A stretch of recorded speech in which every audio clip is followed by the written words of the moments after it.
Играле моми по месечина, јас ќе го кажувам насловот во оригинална верзија, заради тоа што така ми звучи неубаво, е книга која што ја пополнува големата празнина кога говориме за тоа што се вика македонски еротски фолклор. Првиот опит да се направи нешто такво е далечната 1981 година, кога Кирил Пелушливски ги објавува првите македонски еротски народни приказки.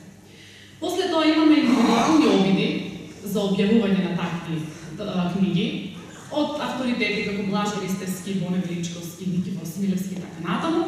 И оваа листа конечно се надополнува со името што е за нас не само локално, туку и во национални рамки многу важно, името на Иван Котев.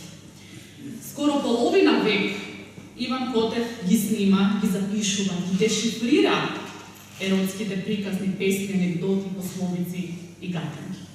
Знаејќи дека еротскиот нагон е она скриено жарче што тлее во секој еден потенцијален информатор, тој многу умечно, многу трпеливо го мотивира информаторот да каже уште некој. Она пак што импонира кај информаторите, ќе забележите овие информатори му раскажувале на Иван 1975 година. Тоа е многу одамна.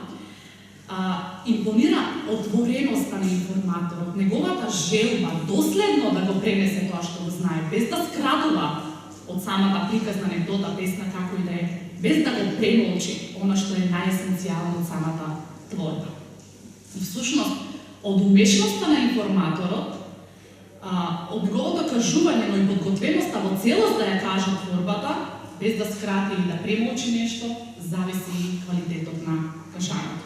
Затоа овие записи во Играле моми по месечина ви звучат така, додека ги читате, ви се со оној сочен еротски хумор, заради тоа што информаторите, тоа што го кажале доследно.